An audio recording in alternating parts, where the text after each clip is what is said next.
I know we have some people who can't be here for these, and they've got, real lives and other things they do and stuff like that.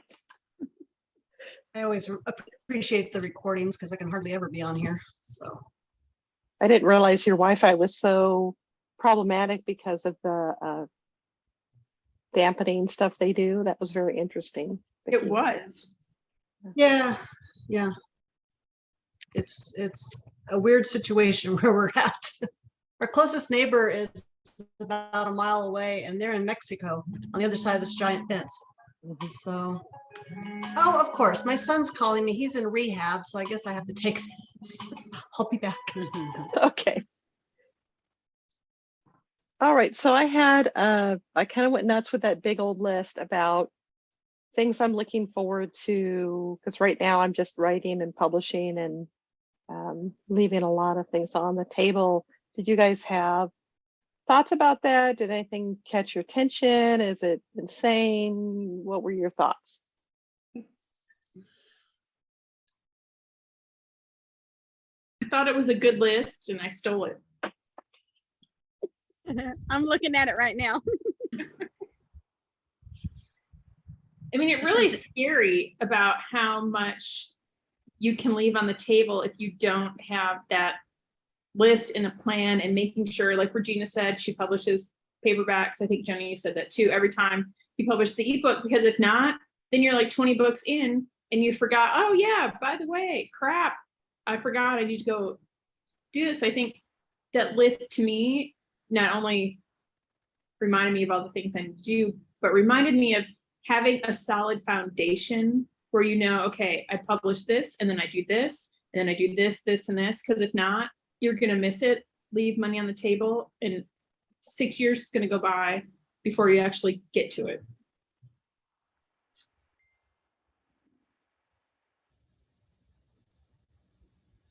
I'm famous for doing something kind of half-assed and then saying, oh, I'll go back and do it later.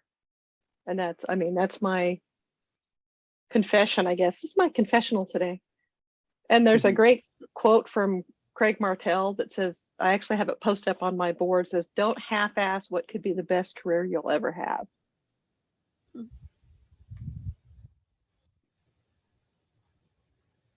Yeah, I've certainly dropped the ball with paperbacks.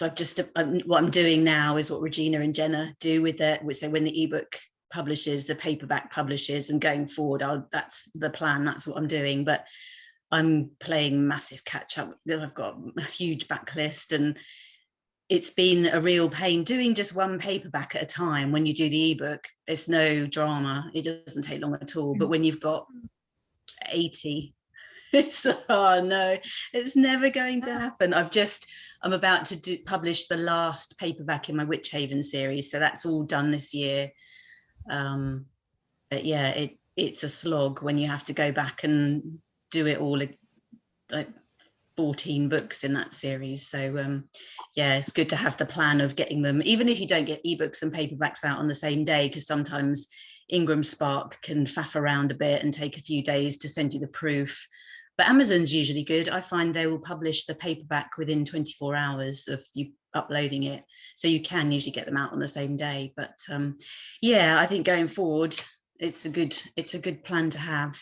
And I've noticed as well this year, getting out the paperbacks, I've probably made so far about, I don't know, 4,000 just on paperbacks. And that, if I'd been doing that the whole time over the last 5 or 6 years, that's money it could have been my money, and it's free money, because once you get the paperback done, you're not writing the whole book. It's literally quick print wrap, up you go.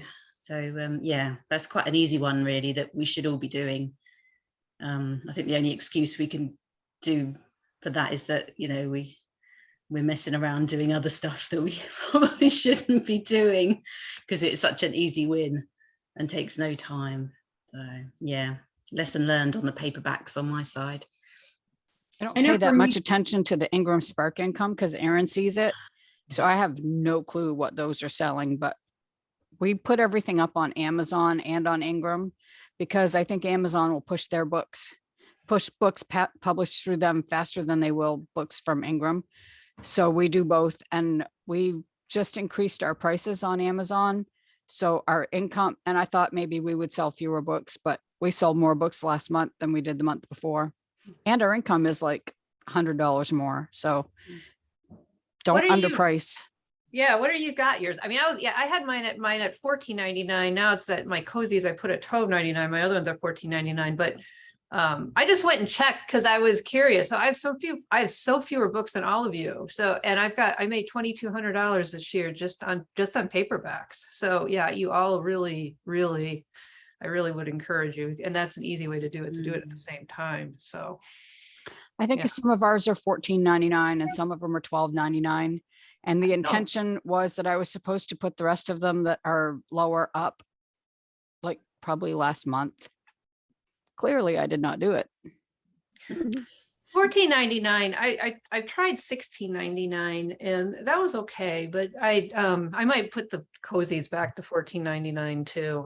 I'm considering it because I didn't really notice a difference either because with that whole thing. I would not do it any lower than $12.99 though. That seems to be, you're really leaving money on the table. Yeah, I have 2 series I can see that are at $12.99. I've got some that are still $11.99 and that's not right. I'm gonna have to fix that.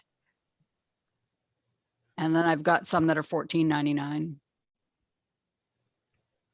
And I clearly was supposed to do this. It was on my to-do list. I also not sell touch it. I sell a surprising number of hardbacks. 10% of my books are hardbacks, but I stopped publishing hardbacks because I'm still eyeing the Kickstarter, and they love hardbacks and Kickstarter. So then you can do kind of a hardback exclusive and then release it on Amazon. I haven't quite figured that out yet, but so I've held back on some for that reason, because hardbacks is pretty hot actually on Kickstarter, I guess. So I wanted to ask you about your Kickstarter, Michelle. It's been fully funded, hasn't it?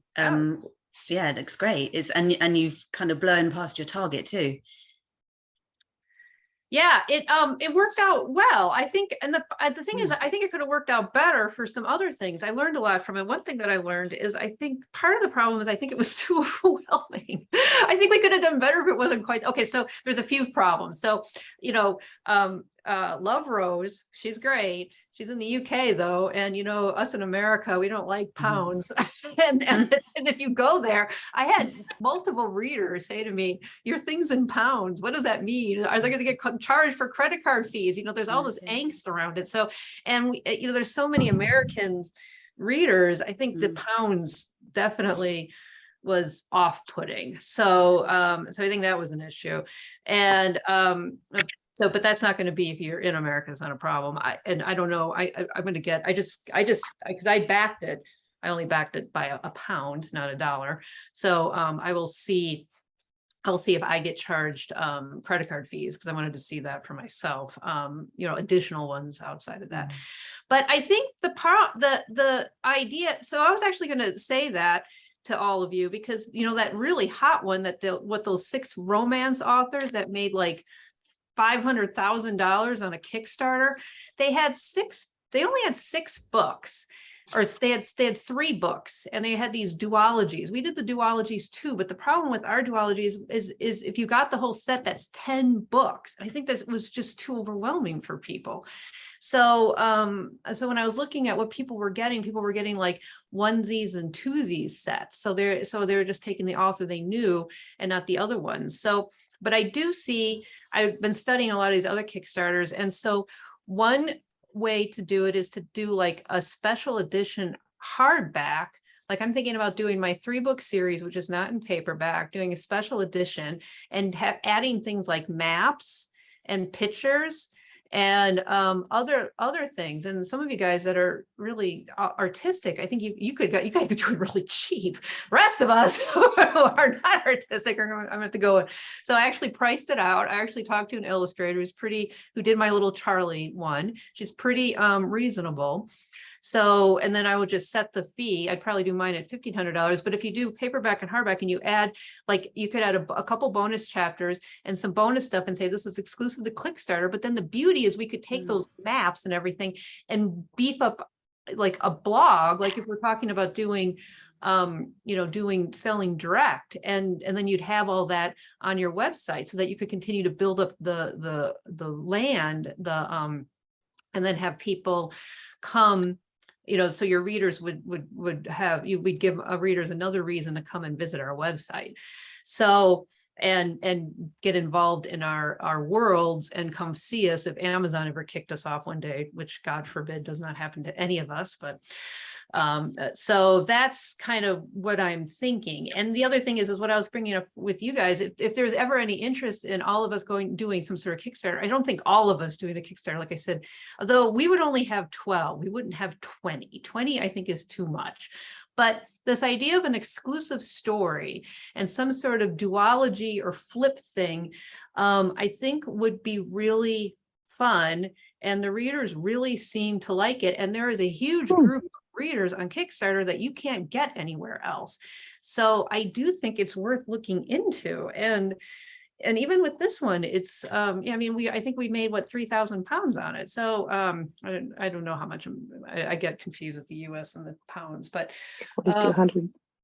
yeah, so it's, and the thing is now they have to do all fees and everything out of that. But and Rose did all the work, but I promoted it a few times, and so I think there's something, and I think this idea of, anthologies, it does seem like doing something special for your readers, something that's a little bit of an anthology, a little different, is really, could be really hot and really interesting. So anyways, kind of like what you just did, Karen, with your Christmas novella, had like 3 different stories from your different novellas, something like that, where we had different novellas that were completely new, said they were exclusive to Kickstarter. We could keep them exclusive for a year or something like that, and then release them into the wild. But, we have people here, depending on what it is, it's like, we wouldn't have to pay for a cover designer because we've got really great cover designers in the group. Yeah, obviously you guys shouldn't do it for free, you need something, but it wouldn't be as laborious as someone like me with no design background, and I have to outsource all of it.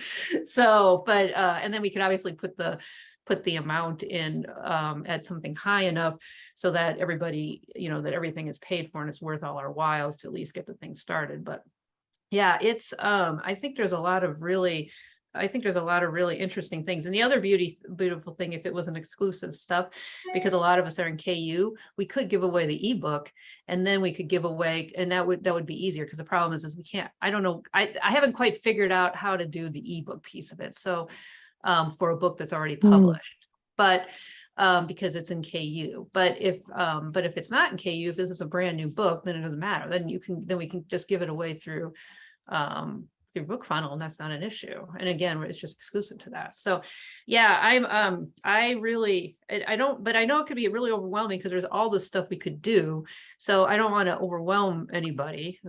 That's never my goal.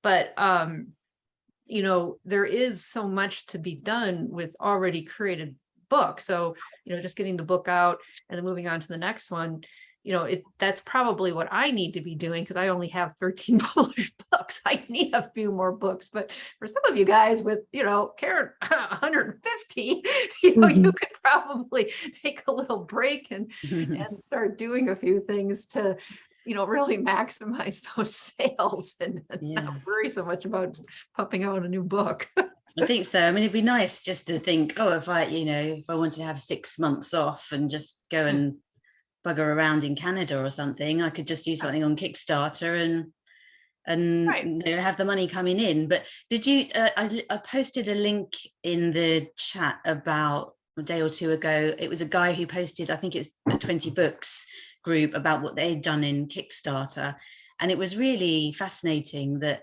he talked about that there are people on Kickstarter who are on there cruising for books, Kickstarter book packages to support. They are avid readers, and they go and they search for these Kickstarters all about books. And I'd never even thought about it. I've never really used Kickstarter, but it really made me think about the potential for Kickstarter for all of us, and what we're not really using it, maximizing it as we could. So No, and the thing is there's a lot of cozy mysteries. So believe it, and the beauty of Kickstarter is Kickstarter will promote. That's what I didn't get. That's what I got so excited about, because I'm a marketer geek. But the thing is that for every person that we bring into Kickstarter, so if we just ask our friend, like, so if I put up a Kickstarter and I say to all of you guys, can you just go and do $1? In fact, just go in support of $1. So you guys all do that for me because you're all nice. And so you give me, so I get 10 of you giving me $1. Kickstarter will go find 10 other people to match the 10 people. And the average price for those 10 people that Kickstarter find is $20 to $40. So do the math. And so that's why it's like, if you get your friends and your family just to throw in $1, Kickstarter will go and actually match all that. And they do over and over and over again. I've seen the campaign numbers. Kickstarter will go find them and match that for you. So that's part of the reason why I got, because at first I was like, I dismissed it for a while because that's the last thing I needed is another rabbit hole to fall into. But when I realized how much Kickstarter actually promotes you, then I really started to see the potential here. I just went out, put a link in the Messenger Kickstarter, just searching with cozy mystery. They have somebody in there who's doing 100 cozy mystery books. Sarah Jane Weldon. I mean, it's interesting to see what they had. I'm intrigued by the idea of us doing something like that. I have a question about I was trying to think about demographics. Are there people who are in the age range who would normally be reading cozies are going to be really active on Kickstarter? Is that going to be something that for that genre is going to be a good draw? Is it something? I think so. There's some chick I found. Actually, I don't know if it was a chick or a guy, quite honestly. So I shouldn't say it like that. There is some person that I saw their Kickstarter, and I've absolutely no idea. Their pronouns were they, and looking at them, I could not figure out who they are. But they launched a brand new cozy series. And it sounded like because I actually went back and looked at the research because I wanted to see the numbers. The current one, they made $10,000 and they were a brand new cozy author, actually. They didn't have any. This is like I think they had 2 books published in something else, and they decided they wanted to do a cozy, and so they launched this, and they just had an idea. They just stuck an idea up there about Really? a couple of gay guys and a cat and a paranormal town, and here's my story idea. I want to do 3 books and 10 grand later. Wow. Yeah. So it's like, I mean, it's really nuts. Some of this. So yes, I do think our demographics are on there. So if you're talking about doing something as a group, Michelle, I'm a little confused as to what that would look like. Is this us doing bundles of stuff, backlist stuff, writing in a world together? What would that look like? So I think I don't know. I mean, this is obviously something to talk about, and and there could be a lot of different ways to do it. But it seems to me that one way that might work would be to do some sort of. It's too bad we're so close to Christmas, but well, maybe, I don't know, maybe we just do a Christmas one, even if it's not written, they don't get it till after Christmas. I don't know if that matters, but if it might make sense to have a brand new novella or something that's, 15,000 to 25,000, something like that. And because then we don't have to worry about the KU problem. If we do one of our backlist stuff, the only problem is if it's in KU right now, then we can't actually offer an ebook component. But if we did something like that, and then offered some and like had some sort of theme, whatever that theme would be, and then we could all feed into whatever our current history or current series are, and then the thing is we could offer add-ons. So we'd have this anthology if we were, I don't know if we should do Christmas or not, but I would just say Christmas because it's easier. So let's say we did a Christmas one and everyone put in a fresh, brand new, never before Christmas story into this anthology. And then what you could do is you'd have the levels, and then you'd have like $1, just, back it because you love it or whatever, or a build your own bundle. So like a build your own bundle could be that we could then offer them our other books. So you see, that's the thing. So then we could actually do add-ons, and then people could pick. So then if they get into this, they could say like, oh yeah, I really want to get the rest of Karen's books, rest of Jenna's books, or these 3 books. I don't know if we shouldn't put all of our books. I mean, geez, that would be too much, but maybe it's like the first 3 books of the series or something like that. So then you do an add-on, and then if they want to grab the first 3 books of the series, we can do that. The way I would do it to make it compatible with KU and make me feel better. You guys can do whatever you want, but I would probably offer the first 3 books in the Charlie series as an add-on for like $10. And then I would send them a little gift coupon through Amazon. So and I would probably buy it at 99 cents. So then I would just get charged, and then I would get 35 cents back. So I would pay Amazon 67 cents, but then I would at least feel like I was within Amazon's terms of services. But but then you're getting $10, a $10 add-on for somebody for doing that, or 15, or whatever you want to do. So we could add on, you could do add-on for the main series, and then we would have this anthology, and then you could break up the anthology in different ways. They could have, here's the ebooks, here's the paperbacks, here's the hardbacks, here's the large print. Here is, if they get the different levels, like if they unlock, here's, we're going to, if they do $2,500, we're going to add, you get coloring, we can add graphics. I don't know. There's a lot of different ways to look at it. Like, and some people offer coloring books. I feel like I wasn't prepared to talk Kickstarter. I feel like I'm sort of all over the place. So maybe you I like it though. I feel like you're brainstorming as you go. And to me, to hear the possibilities, because I'll be honest, I haven't used Kickstarter. I'm not, really familiar with it, except for seeing people with these huge numbers that they're getting. So I haven't walked through what the process is in my brain, and I kind of all about processes. So hearing you do this brainstorming about, you could do this, you could do that. Here's how you do it with KU. Here's how you do it with a group. I think that's really appropriate and interesting. So just keep rolling. You're doing great. So. Well, okay. So the one paranormal romance ones that made $500,000 or $700,000. I don't think we're going to do that. But that part of what they were big on TikTok, so they were able to promote it on TikTok. I think that's why they made so darn much money. But what they did was they had 6. There were 6 of them. They had 3 duologies, and the way the duologies works is you flip the book over. So they got the second book. So I think they were able to split up the levels that way too. Like you could just get 1 for $25. You can get 2, all 3 for $50, that kind of thing. So that gives you different ways to carve up the levels. And then they gave away the artwork. So then there were levels where you actually got prints or coloring. I don't know if people want prints for cozies, but what they do seem to love are coloring pages. So to give them coloring pages.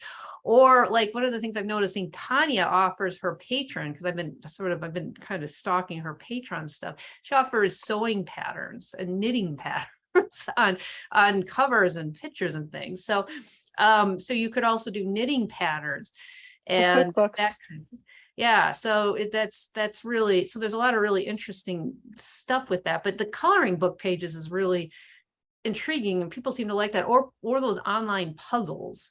So that's another one to do too. So like I said, I think fewer paperback books.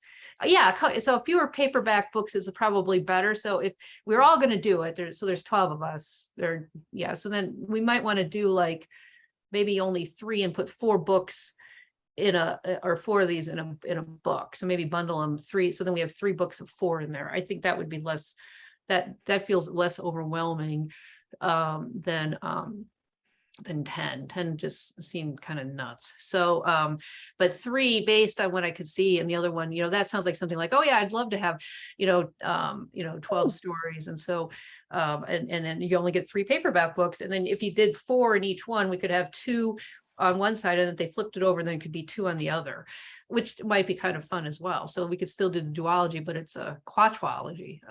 So, and then we could give them the options, like they only have to do the 1, or they can do all 3, and then all that other stuff. And then and then you can have the higher levels, like $500 or $250. They can name a character. They can name a character who gets killed. So that could be another one. It's like you can actually name the person that gets killed. So if you are really mad at your ex-girlfriend or ex-boyfriend, you can Husband and ex-husband. yeah, you could have a walk-on too. So that's another one too. You could do a walk-on. Like that was one. It didn't fly with the cozies, but again, I think there were just too many of us. But at least I don't think it did. But you could. Some people have like a walk-on, so you could have one of the characters. You could actually name them after the fan and describe them and have them and give them a walk-on in one of your future books. So there's a lot of interesting ways. There's also a book club option where we would send them 10 paperbacks or 10 ebooks for a bigger price. And then if they had an additional one, it could be a Zoom call with the authors that were on there. So a Zoom call with their book club. So they also have book club options. So there's all these different, so once you have the actual story, you see how you can kind of like break it up into all these different things. We have ebooks, paperbacks, hardbacks, large ones, different amounts, different whatever, and then higher levels where they get, they get other things. So it was usually Zoom with us. And some authors are doing things like I know Mal was doing for hers. She had like, you could do ad consulting with her. I do see a few people taking them up on it, but I don't know. I think these like helping out the author, an author one for like, oh, we can critique your book or critique your chapter. I don't think those are terribly good. I'd rather keep it reader centric than add the writer levels. I know they're in there, but I don't know. I'm not that interested in doing them, so that's part of it. I think we're scaring off Vicky's husband. I have a friend I have a friend that paired up. She does historical. She's big into crocheting and knitting and stuff like that, into needle crafts. And she paired up with a friend who has a very tiny custom yarn shop. And so what they do is they do monthly boxes, or maybe it's quarterly, but they do boxes that have the paperback, the pattern for whatever is in the book, and then a couple skeins of yarn to kind of have that whole idea. And then they use nice stickers to have it done, and do some pretty special tissue paper and stuff inside with a little handwritten note. And that was, she's lives kind of a modest income life, and that really made a difference for her to be able to do something like that. And the fans of her books love it, because it just kind of ties everything. It gives them that handle into that life. And I know some of us are doing trad cozies, and some of us are doing paranormal or mix or whatever. So, it'd be interesting to see what we would come up with as a group. I think there's a lot of crossover. I think probably Regina would agree with that to a certain extent. Yeah, I think we could do a crossover. Like the thing is we've got enough of us that I think we could even have we could have a paranormal. If we had the same theme, like if it was all Christmas, we could do one set of paranormal, one non-paranormal. We could probably do that. And then if there was an odd number, then maybe there was one that was a mix. I don't know. So, or paranormal light. Love the idea about a Christmas one, but my schedule between now and then is. I don't think a Christmas one would work unless we did it for Christmas and they just didn't get it till after Christmas. I don't know if they would. I don't know how much How do you feel about June? Because we don't actually have to do anything until after. Quite honestly, Christmas in July. Well, maybe we should do a Christmas in July. Yeah. Because we could write it beforehand, but we wouldn't have to write it beforehand. That's the beauty of this whole thing. We could actually just see if this, you could throw it out there and just see if it works or not. And then if it works, then it's like, oh crap, we better sit down and write something. But we wouldn't actually have to write it beforehand. How long do Kickstarters usually run for? before they get There's funded? usually, we should have like probably 2 or 3 weeks, maybe even a month for the pre-launch. Because the more people you get to sign up to be notified when it goes live, again, that seems to be directly that again, Kickstarter will bring those people in too. So you want to do that. And then 3 to 4 weeks for the actual launch itself. So altogether, anywhere from, I don't know, probably 6 weeks is probably from pre-launch, 6 to 7 weeks is probably from pre-launch to the end of the campaign.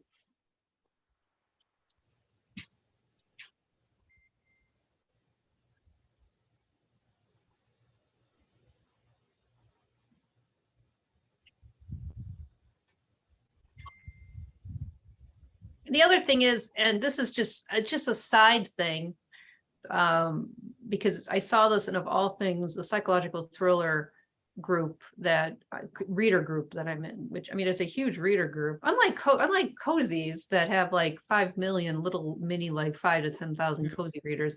There doesn't seem to be that many psychological thriller readers groups, but there's like gazillions of people in there. I think there's almost 100,000 readers in this group, but there really aren't other ones. Anyways, somebody had a post the other day where they were really wishing that authors would put would have a place set up where they could see the pictures of the characters and the pictures of the places. And she thought like a QR code at the back of a book, so they could go into this QR code and that would take them to a website, and they could, or a Pinterest board, and they could see all that. And I just was floored. And I read the comments, and so many people were agreeing with them. This is psychological thrillers. I was like, psychological thriller readers want this, which is absurd to me. I never thought a psychological thriller reader would care about any of that stuff. But yeah, they all thought that was a fabulous idea, and they really wanted that. And I'm thinking, for all of us writing cozies, I know cozies, they want to do that. I had people thanking me when I put up the little Charlie one. I had multiple readers saying, oh, good. I was wondering how old Charlie was, because she makes tea, so I thought she was old. So, but she's 31 or something, 30, I should know my own character age. But so anyway, so that's just something too to keep in mind, you know, as you think about the other things that readers want. They do want more books from us, but then they also, I think they do like more about the world too, the maps, the pictures, the character descriptions. They think they really do like that stuff. And so I think that's an easy way that we can use to build out our own websites. I've done the pictures. One of most of my places are real places, you know, that I write about, just different, and like my Copper Cove. Actually, my Sullivan Sisters, it's a little town in California. Now I've done that, and it was well received. You want to have a good conversation, you go into Jana De Leon's group and you post who you think they look like, and you're gonna have some fucking fights right there. I'm not kidding. I'm talking claws out. Well, that's stupid, or you know, they don't look anything like that. I love reading that shit. No kidding. It is hilarious. I'm like, oh my God. Oh, everyone knows she doesn't have that color eyes. It's this color. And I was like, oh my God. Yeah, for a good time, I'll go in and read some of that sometimes. Wow. Oh yeah, it's vicious in her. And then she gets on there. Yeah, I love it. I just love that kind of stuff. She'll get on there and be like, we don't fight in this group, you know, and she chastises them, and oh yeah.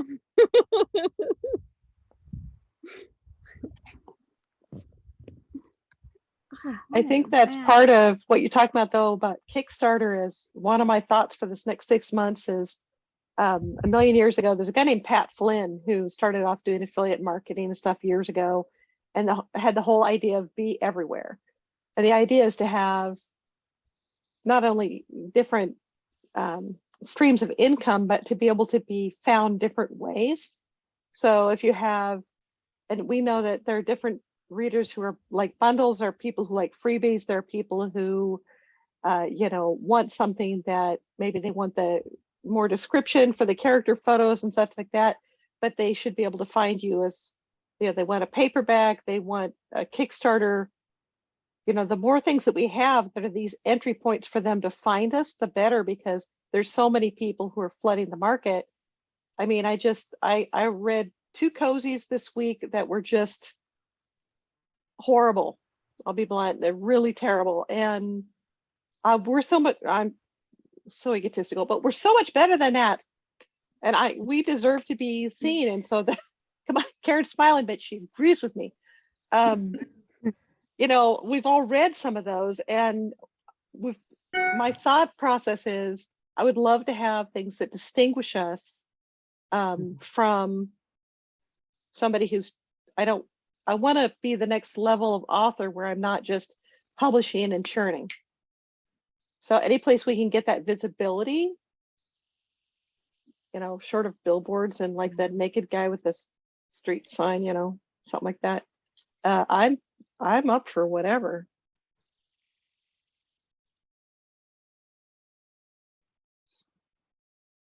Lena, you've been pretty quiet. What have you been thinking of for future endeavors for you? You know, I'm sitting here thinking, like, so another thing I need to not do is jump on the next shiny object before my current list. So if I don't have paperbacks up, you know, I shouldn't be planning a Kickstarter. Not that I wouldn't participate in one, but like plan one. But I get what you're saying. And it really is marketing 101. You need to, it's so easy for us to have all the different things, paperback, ebook, audio, do a Kickstarter, to have that exposure, to really level up and get to where you want to be. Not that you have to do every single one, but you really do need to do 75, 80%. Because then the people that are doing 75, 80, 90% of all those things are going to get the market share. Yeah.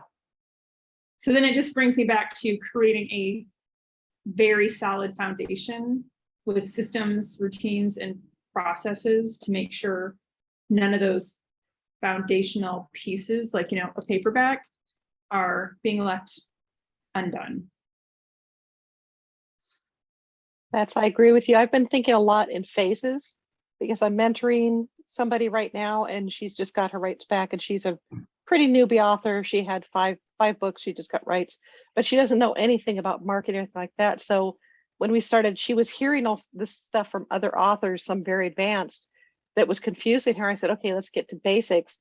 You've got, you know, this is your basic stuff that you need to have, that they can find you, that you're look professional, you know, certain things. And then I realized as I was filling out stuff for her that the list was starting to expand into what I had kind of filed into, you know, this is kind of a phase 3 sort of thing, which is, okay, I've got my backlist doesn't suck.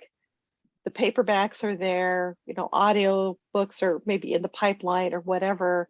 And then I can start kind of branching out from that. I'd like to have that solid foundation as you go. Lena, so I hear you. I think I'm trying to keep my eyes open for whatever the next phase for me is, and figuring out what I need to get more solid. Right. Well, and I think we need to hear all these things and then have our list, so to speak, and be strategic, because that's another thing. And I think, Carolyn, you're like me in that way. We're like, ooh, let's do this. And it's willy-nilly. And then we go off our strategy. And focus and consistency and being strategic is what's going to get you to that next level, not bouncing all over the place. At least for me, because then all that does is build frustration. Maybe that's why you and I both build plans like that. We're big about systems, because we know if you do the thinking about the system, you know, if you follow the recipe, the cake's going to come out okay. Just have to keep my ears open on what else I should be putting in that recipe. Yeah, and force myself to stay to the recipe and not add some extra cinnamon or vanilla just because I think it sounds good. Since we're using a cooking analogy.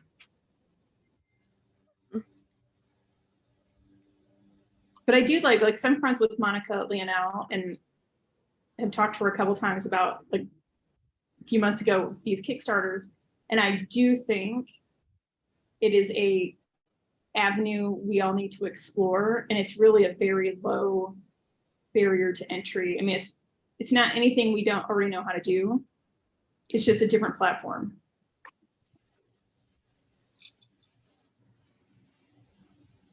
What do you think about that, Jenna?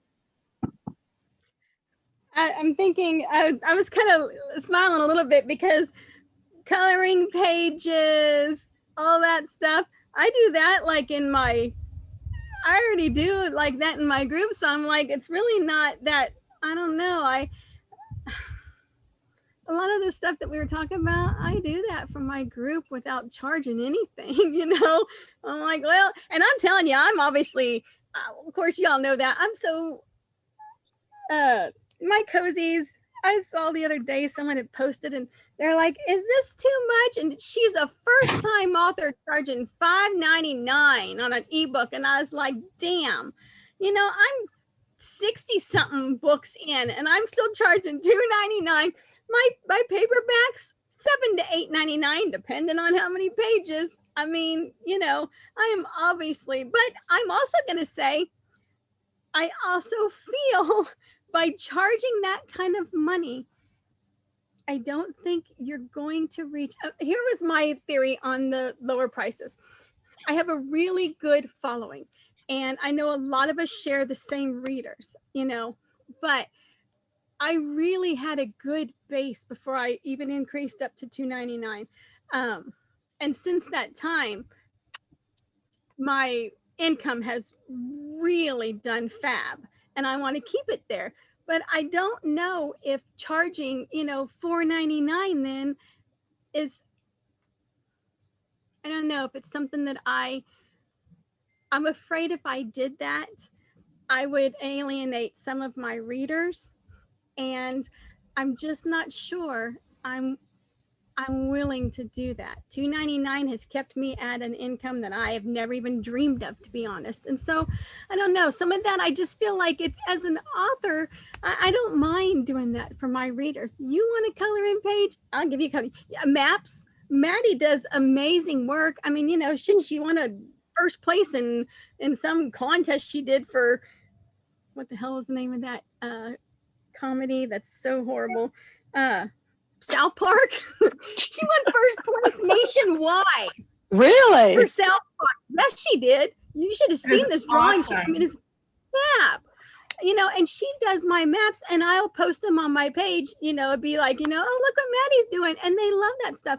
But I just don't think of charging for it because I just feel like, I don't know. I don't know. I can disagree with you, Jen, but I think to what Michelle said, the Kickstarter audience is not your reader group.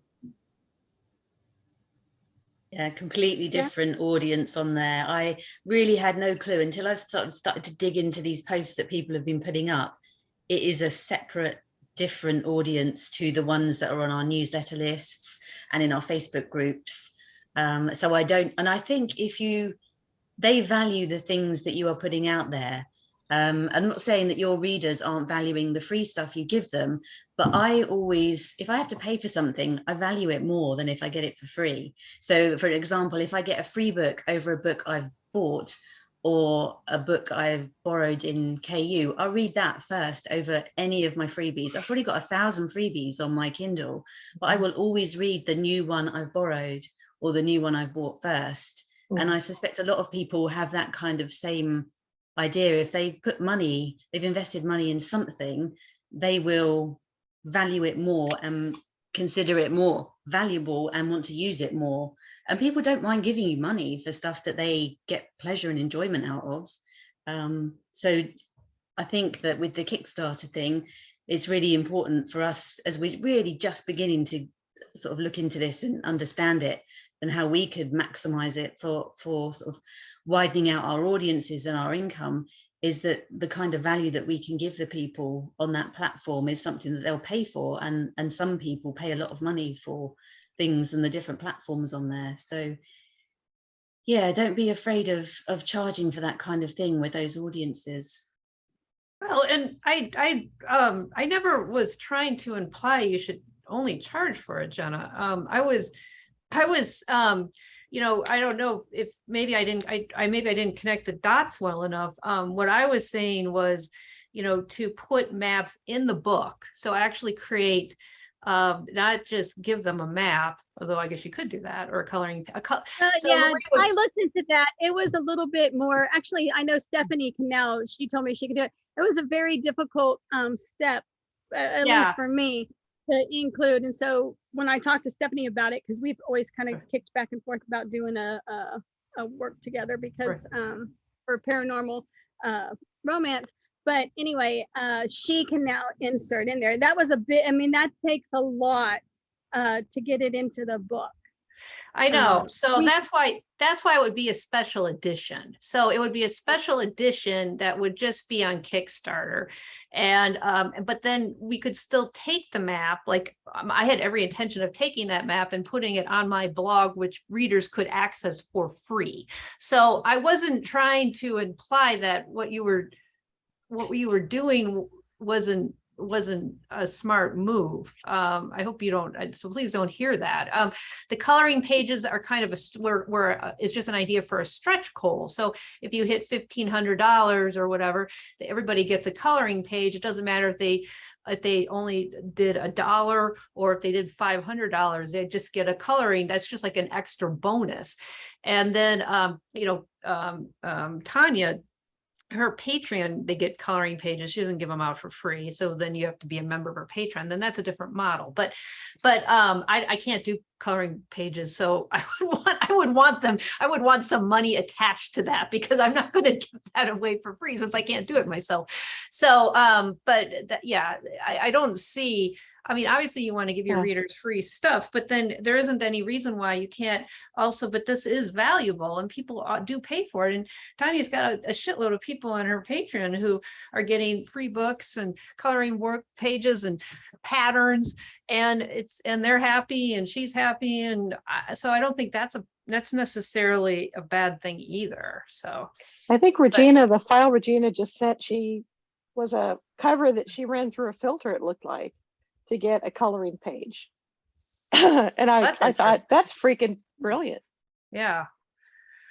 And maybe that's the case, because then we could turn our covers into that. But anyway, so but Kickstarter is a different, more affluent market who likes paperbacks, likes hardbacks, likes exclusive stuff. Not all of them are, because they do sell paperbacks, or they sell ebooks too, but it's a market that we could tap into and make more money. So and grow our readerships. And we can use Kickstarter. The point of Kickstarter, let's not forget, which is to fund a creative project. So if you're like me and you can't do your own map, I can hire somebody for $150. I could use Kickstarter to get that $150, get my map, and then now I've got that map and I can do whatever I want with it. That's really what Kickstarter is supposed to be used anyways for. And then you could have an exclusive cover. So another way to do is you could recover something and put a cover on it that's not there. So but then again, you pay if you needed $200 to pay the cover designer, then you could do that. You could keep it exclusive to Kickstarter for a while and then release it into the wild, or maybe you don't. So you just always keep it exclusive. But it's a different, more affluent marketplace. But there's still readers, and it's always good to have as many readers in as many different places as possible, I think. And some authors are just using it for as simple things as getting new covers. So recovering a whole series, or getting an audio book done. So they'll say, right, this is how much it costs. This is what I want to do. And they can have a say sometimes in who does the narration and that kind of thing. But sometimes the Kickstarter projects are as basic as that. Someone's like, I need $1,500 to do this. Or for 4 new covers or something. So it doesn't have to be fancy, and it doesn't have to involve lots of different levels and things. Might be worth, I mean, I'm thinking about your list, Carolyn, with all the different things we could be doing. And I mean, I'm interested in audio and translations, but they're expensive. And I'm like, I've got the money, I could invest, but maybe have a punt on putting up a Kickstarter for audiobooks and saying, right, I'm going to do this bundle of 6 books, is going to cost this much to narrate. Have at it, folks. See how you get on. I mean, you don't lose anything by testing it out. If it doesn't get funded, it doesn't happen. Everyone gets their money back. So Yeah, exactly. I mean, that's the thing. It's kind of it's a good test, and I agree because I want translations and audio first though. But yeah, you're right. I mean, it's like it's a chunk of money. So yeah, that's why I started looking at it, was because I wanted to fund the audio, and then I started thinking about it, and then this whole selling direct on your website is also really intriguing. And Mhm. now I'm in Pierre's group, and I do have my shop set up on Facebook, and it's amazing, even though I haven't really done much and I'm not as involved on Facebook, but I'm still getting people clicking on my shop and clicking onto the Facebook. Now there's some issues, so they haven't bought anything yet, but you can actually even get information from your Facebook, like the people who abandon the cart, and then you can actually market to them later. So there's a lot of really interesting possibilities. So then having things like having a map. So that's when I started to think, well, I really would like that map, because then you could use that to kind of build out the worlds better on your own website. But I don't want to. Not that I think what she did was it was a very elaborate math for $150. So I think it's totally worth what she was charging. I just don't want to pay it out. I'd rather have, if I could get a Kickstarter paid out, that would be even better. So, Hmm. so Very interesting idea. and then you It's can a big old rabbit hole, Kickstarter. I'm sitting here with about a dozen ideas, just going, oh, I could do this, I could do this, I could do this. It's like, whoa, put the brakes I know on. that's the problem. And then I also think, yeah, once I got the audio going, then you can sell the audio on the, see, that's the thing, it works so beautifully together. So when I look at it from like a bigger strategy point, but you can have the Kickstarter, you do 3 or 4 Kickstarter, or you have the money coming and you're reaching that market, and then you get the audio, you can sell your audio direct on your website, and then as well as everywhere else. So it's just such a beautiful, it seems like it could work so lovely together, and really just reaching different markets that we aren't, and readers that we aren't reaching, and then really just using all that to build out the world. So, and one little trick I have heard of, I don't know if, I guess this is legal, but someone said that if their Kickstarter they're getting close to the deadline and they haven't quite made the amount they need to get it to fulfill, they will add the last bit of money themselves so that the project is fully funded. And then, so say it's $5,000 and it's like at 4,500, they'll just chuck in the extra 500 themselves. And there you go, the project is done. And rather than you having to spend $5,000, you're spending 500. And I've heard, it was probably 20 books. Someone was talking about that. It's quite a famous name, someone who uses Kickstarter a lot. And he just said, yeah, that's what I do all the time. And I think a lot of people do it as well. They have like this reserve fund that if they don't quite make it, they just top up the pot and they get everything. So that's interesting. Yeah, that is interesting. Yeah, so if you say your audio costs 3,000 to make, but you only get $2,000 funded, you can still get it done, but just a lot cheaper. Yeah. So, and yeah, as far as I know, it's totally legal. So you can fund your own stuff. It doesn't say you can't, or if you really wanted to, you could give that money to somebody else and have them fund in your name. So there's always that as well. Yeah, so. Yeah, that would work. But I know. So the biggest thing is there's no shortage of ideas. It's just a shortage of trying to make sure, like, again, that you don't start creating, you don't start doing like 5 million different things and nothing ever gets done. So yeah, so I think that's the idea, is to try to Carolyn wandered off, came back to talk about audio funding. Well, it's like I missed something good. I know it because Karen was talking. It also freaks me out when you use the word Tanya, because that's my real legal name. So anytime somebody talks about Tanya Katz, my head's right. Oh, sorry. No, it's all good. Could I talk about her for a second? And it's nothing dodgy, but it's to do with her series pages. I think this is a new thing she's recently done this month. She's created a series page for all her different box sets for all her series and put them under this massive Tonya Kappa's box set series or something it's called, and they're all under there, but they also all have their individual series box sets separate as well. So they've got this massive, she's got this massive great page full of these box sets, and then there's separate series pages too. And I'd never seen that before. I thought you could only do one at a time. Now I I gotta didn't look know this you, up. yeah, I didn't know you could do that, but she's doing it, so I guess it's legal. But yeah, I was really interested in that because I've been thinking about what to do with my Christmas novella box set bundle, because it's going to be 3 characters from 3 different series, so I can't slot it easily into one existing series. And I was thinking, oh, I might just create a new series specifically for that, and a new series, and put it under that. But yeah, what she's done, I'm like, oh, I had no idea you could do that. I didn't know if any of you'd seen it before or knew if it was bending the rules or anything.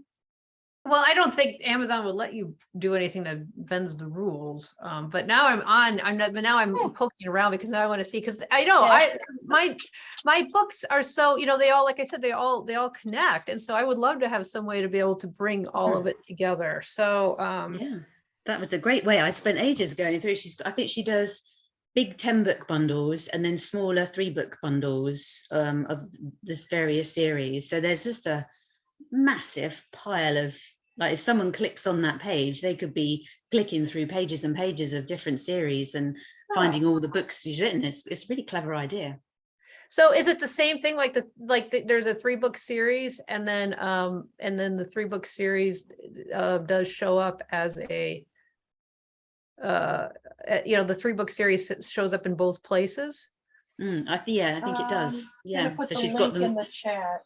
Yeah, if you can't find the link, I'll pop it in the chat. But yes, it's an inventive way to promote your entire I'm going to try to create catalog. a new series right now. I'm opening this up because now I'm like, I want to create a new It's series. a good idea. Yeah, I'm thinking, oh, I like that. That's a good idea. It's like, so what does she call it? Michelle's It's called let's see, a Camper Criminals Cozy Mystery Series. Let's see, it's a Camper Criminals Cozy Mystery Box Set Series. So there are apparently seven bundles in that mystery box set series. Huh. Yeah, so it's in the chat here, in the messenger page. You can see a link to it on one of them there, and it only lists it as part of one. Let's see. Let's have a look. Very Let's have a look on my interesting. phone. Yeah, here's another one. Eastwind Witches, which is books 1 through 6 as part of the Paranormal Cozy Mystery Box Set series. Well, it's not letting me add, like I'm on one of my series. It's not letting me add a book that's on that's in a different series. So I can't do it yet. Maybe it's just something they're rolling out and just certain people can do, like Tanya, because she's special. Though, I wonder if it's always when they talk about supplemental stuff for a series, because I've done prequels and I've done box sets and things like that. I wonder if the visibility would be better if people, because like we talked about, different readers like different things. Some are the freebies, some want bundles, some just snap up whatever is new. And if you have somebody who's looking for the bundles and just wants all of them, that's really a great idea. Yeah. It was in an email she sent out. I'm looking at the one and that's just one series, isn't it? A Campers and Criminals Cozy Mystery Set. Yeah. But it was called something like Tonya Kappa's box sets. It was something as simple as that. And I've typed it into Amazon and it's not coming up. But I'll go and find that email if I've still got it, and I will put the link in the group, because I'd never even thought about doing that. But if it's acceptable to do so, why not? Because like you say, Carolyn, everyone could go and find all of your sets. Oh, you found it? Yeah, she's got 22 bundles in this series, and it's just so crazy. Really? And that is really a cool idea.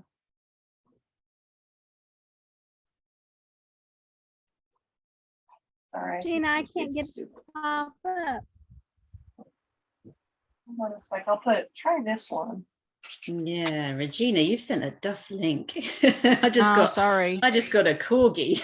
I had the link to that. Hang on. I don't.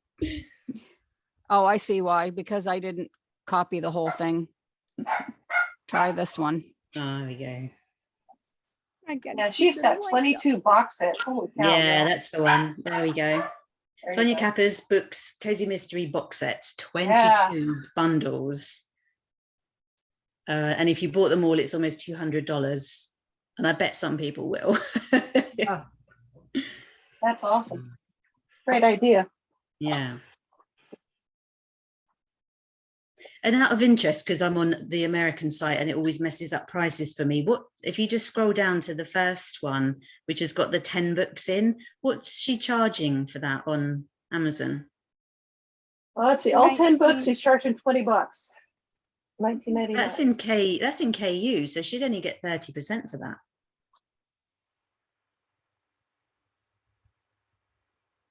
That's interesting. Oh, because it's over? Yeah, anything over $9.99, the KU rate automatically goes down to 30%, doesn't it? Yeah, so you go from $7 down to $6. So she must be making bank on page reads for something like Yeah. that. I mean, how many times have you had a book club or something like that that's a freebie or a free booksy or whatever, and people pick up the Yeah. book and do it as page reads? I love that. That makes me so happy. So I'm trying to figure out. So when she goes into KDP, to Yeah, set how it she all does up, it. she has set it up as the title being Tonya Kappa's books, cozy, blah blah blah. That's her title. So that's the series, because you have to put in a series name, don't you, when you set up a new series page? So that would be the series name page. And then she'd claim, yeah, how does she do it? Because you have to, yeah, I don't know how she does that. Maybe I have to speak to her. Hope she's not having a bad day. When I've messaged her, she's always been very nice to me. Has been really helpful and given me lots of information. She's very open about what she earns and what she does. So maybe I could just drop her a line and say, Tonya, how are you doing this? Could you share the info, because I'm curious about that as well. I think that's a Yeah. great Yeah, idea. I am Here, too. I just Very clever. I Good can't- idea. And for 161 books, Karen, how many bundles is that? Holy crap. Yeah, because I'm only doing the one for each series. I sort of break it down into one box set. I've never done like a giant bundle and then smaller bundles of the same series. But it's allowed by Amazon, so long as you make it very clear in the blurb that it's, how many books are in there and what you're offering. So you're saying that people are duplicating, they're doing like in a 10-book bundle, they could be doing the first 3 and then the next 3 and then the last 4. And they're also doing a 10-book bundle as well? Yeah, they are. Yeah. I thought that was verboten. So apparently, so long as you make it very Apparently that's old clear, info. clear that that's what you're offering. Some people say you have to put it on the cover of the box set as well. I don't do that with my bundles, but I might have to if I'm going to do a big one and then break them down into smaller, but that would be easy enough to do. But yeah, people are doing it, and Tonya's obviously doing it because she's got those big ones and then it broken down into smaller as well. Very interesting.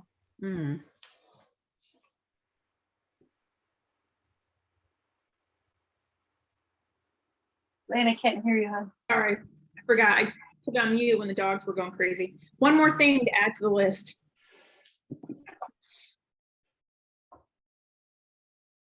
Can't hear you. That's basically what she's saying. One more thing Yeah, to add to the that was list. it. Oh, okay. I was like, I thought there was I'm like ready to type it in. Oh yeah. Karen, Got it. I'm a little slow today. That wouldn't be a hard thing though, would it? I mean, it's not like No. creating a new book. That's something you could do in an afternoon whilst you've got the TV on in the background. So Right.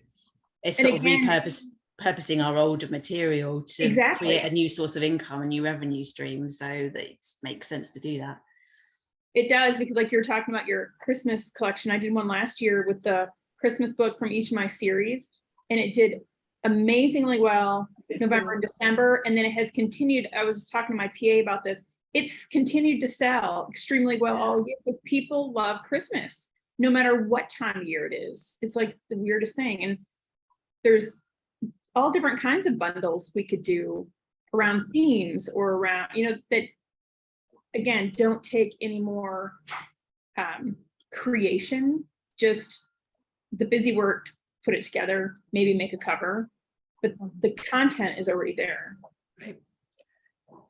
And I did the same thing last year after Elena Johnson talked about that she had written all these romances. All of them were Christmas romances. And after she did that, I thought, I'm going to take all my Ravenwood Christmas. And I think what I'm going to do is take not just that series, but I'll do other series now. And I took all the Ravenwood ones and just put them in a bundle, and it sold like crazy. So, I mean, for me. So, and Yeah, it's my still, Christmas ones, my Christmas first fun. series hasn't had a problem either. So yeah, I agree.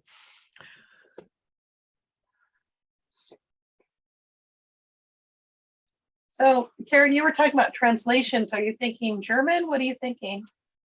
Oh, I'm really scared of translations because you are really giving over. You have to totally trust the person who's translating the book, because I don't read German or Spanish, probably would go for the German market.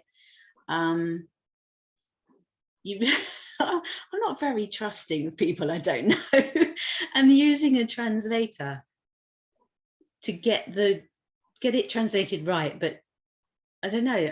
I don't want anything to be lost in translation.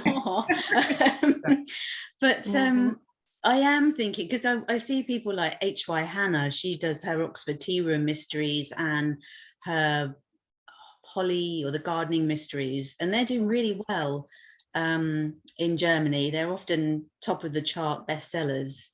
And I've been watching what she's doing and thinking, yeah, I should do that. I've looked up her narrator. I know who she uses to do the translations, and I think she does audio German translations too. So she's making a lot of money. Look up and see who Julie Moffat uses. Julie Moffat is her whole damn family is so freaking like brilliant. But Julie herself speaks 5 languages, and I guarantee you, and she's doing translations, I guarantee you she has read her translations, and so she knows, but I'd say look at who she's using. That would be something.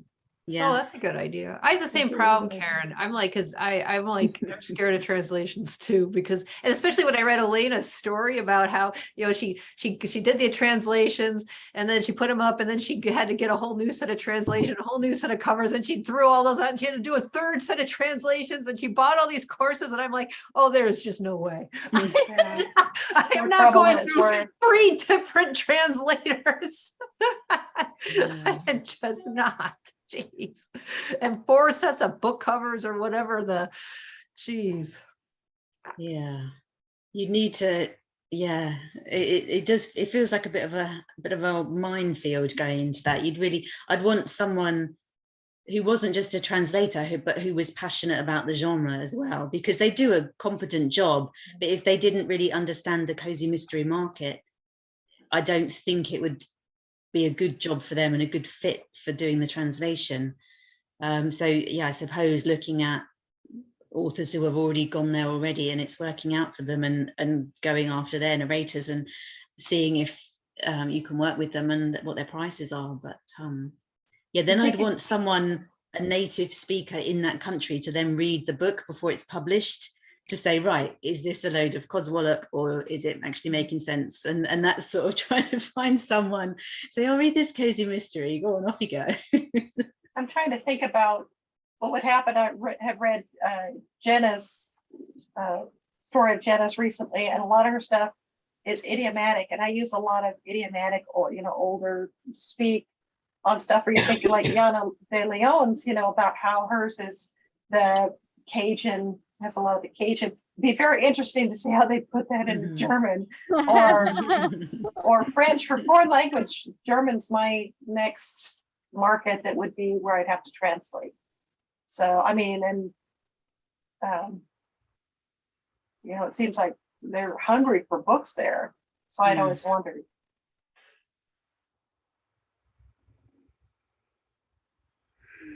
Maybe we all learn German. Yeah. And then and then that person can read all of our books for us. Ich spreche nur ein bisschen. I only speak a little bit.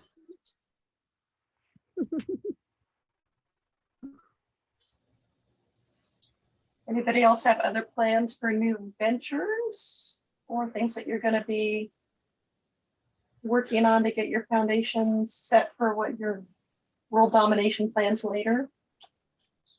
I was talking to James last night. We talked about the S corporation and an LLC, and then I kind of went into bringing in the series Maddie and I did. I'm going to write a quick third book, and I'm going to bring it into my. I mean, I'll still do my traditional cozies because that's how I started, and I know people love them. But I tell you, the paranormal, oh my God. And so I was thinking about bringing the girls who graduate high school, bringing them into the paranormal world. And I've already figured out how to do that. And then I was like, damn, I got Zoe graduating, next year. And I realized within another year kind of thing, I can bring her in and have her and Brick have their own series. And I thought, well, shit, I got 4 now that I could do in the same world. And so I was like, and I was telling James about this, and he's like, my God, Jenny, you are going to have to function in a real world someday. And I'm like, whatever, dude. But then I'm like, wow, I really do have a lot in my mind going on, and then I'm like, but I don't know how to. My worry is time, because I do a book a month, but now that I'm doing the 2 paranormals, now it's kind of like every other month I'm dropping, and so I kind of worry if I'm doing 4, then it's going to be, 1, 2, 3, 4, 1, 2, 3, 4. And, will I lose anybody if they're waiting 3 months for another? So I don't know. I don't know what I'm going to do yet, but that's how we got on the conversation. We're going to talk to my accountant about doing an S Corp because it's time. Yeah. Did you tell James about my cautionary tale on why you need to figure out your taxes? Good girl. Yep. I was like, I know a girl. Thank you. I mean, there'd be crossover. So, and I mean, I don't know the answer to this. Do you think people, I know I wouldn't as a reader be upset if the author was releasing once a month, but in 2 different series that are similar. It's not like it's paranormal and then, cowboy romance where it's completely different. Yeah. So maybe and I bring them in a lot. Right. Mm-hmm. Yeah. So I might not care. So I hope not. And they're good characters. They're very strong. Of course, my readers, it doesn't matter what age they are. They love the teenage aspect. And that's what they loved about Maddie and I. They were teen girls. And with Zoe, everyone's like, oh, she's so sweet and blah, blah, blah. And I thought, if they already have characters they can identify with and like, why not, let them grow up and bring them in, with what you're doing. So I don't know, but he's right. I don't know. I'm gonna need some help soon. I have ideas and not enough time. It's the truth. I don't think you need to go so far as to join the real world. I mean, I think you can live in your fantasy world. That's just bullshit right there. Right. Oh, it's so much nicer, isn't it, living in fantasy land? I went and did some peopling first thing this morning. I thought I'll go into Bath early, have a mooch around, have some food, buy some books.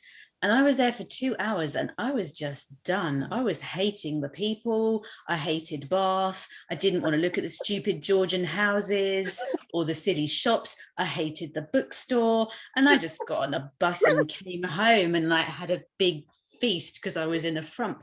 But I just don't really like, maybe like 15 minutes of real life, and then I just want to get back into the books and the make-believe and the much nicer worlds and people that we create. But you spend So 2 hours on a Zoom meeting with us, Karen. We can't be too creepy then. no, well, no, you all understand, don't you? So Yeah, we totally get it. we're like each other's people. We just get this weird world we've made Right. of being paid to make up murder stuff. So, but yeah, I'm completely with you there, Jenna. Let's just not bother with this real world. And it's funny how much we really think about ourselves as, you know, like he's like, well, you talk about these people like you know them. I'm like, one, I do know them, and two, they're like, they're my peeps. They're the only people that understand what I'm saying. Nobody else around me. I mean, my other friends, I got friends who don't even read my books, and that's why I write them in them. You know, I mean, I'm like, you're like supposed to be my friends, and you won't pick up a book, you know. So I'm like, you know. I keep talking about leveling up, but maybe one of the things that I have on mine is when I get to a certain income level again is I'm hiring a housekeeper, because I don't did need that to a couple of weeks ago. there you go. So stuff like that. You have somebody who mows the lawn. I have, a CPA. So maybe that's something also as we get so that it can be almost a reward for not peopling, is that we get to a certain thing where we can hire some things out and make our lives easier. Because I think also, I mean, I'm married, I've got a 19-year-old at home, I got 3 dogs, and there are some things that I want to sit and just do my little world thing. And I'll get to the end of the day and realize I haven't done check voicemails, I haven't checked the mail, I haven't thought about what to do for dinner, the houses or whatever. So I'm gonna do that as rewards for working hard. It's a great reward.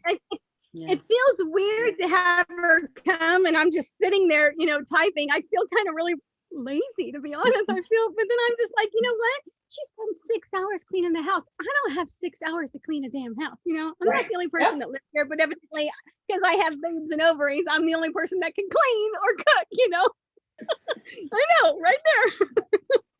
So, yeah, it felt weird, and she's come twice, but I love it. Yeah. Well, but also, how much do you make in an hour of writing? If you look at how many hours it takes you to write a book, and then you figure out how much that book's going to make you, and then divide it down to how much do you really earn in an hour from your writing time or your promotion time. And then you realize how much money she's saving you that you would have had 6 hours that you would have lost. Right. It's on my knees scrubbing a floor that I didn't want to do.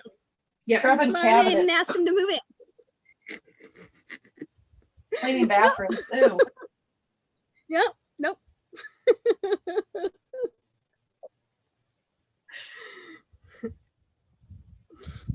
All right. Thank you for proving my point, Jenna. I appreciate that. Yep. Fist bump. Well, my mom comes in today. She's flying in. I don't know if I shared with the group. I think I did. She was supposed to have her heart surgery in October. They called her 2 days ago. They had a cancellation. So she called me yesterday and she's like, I'm coming, back there to have the operation next week. So she's flying in about an hour. So I got to go pick her up from the airport. And so that's really good. She can have her surgery next week. We go to Florida in 2 weeks for Nink. And then, hopefully she'll be on the mend. And I'm excited because she's talking about maybe going back to California for a while. I love my hope it all mother goes well. dearly.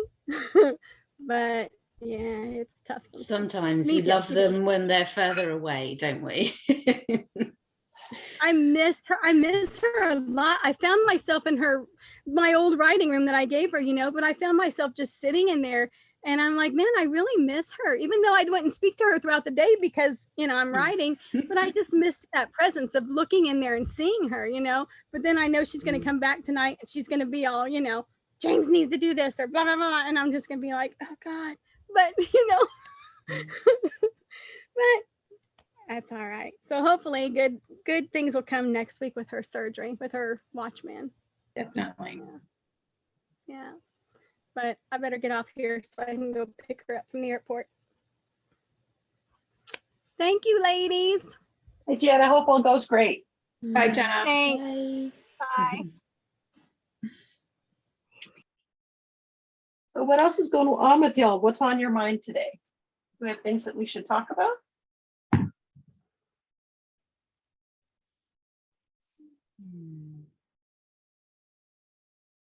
Just not letting excuses get in the way. Sorry? I said, I'm focused on not letting excuses get in the way of writing. Like the words have to come first. Lana, have you definitely set your deadline for leaving your job? Is that December done? December 22nd. Okay. Have you got a big calendar up in the office and you're marking off an Pretty X much, every yeah. day? 100%.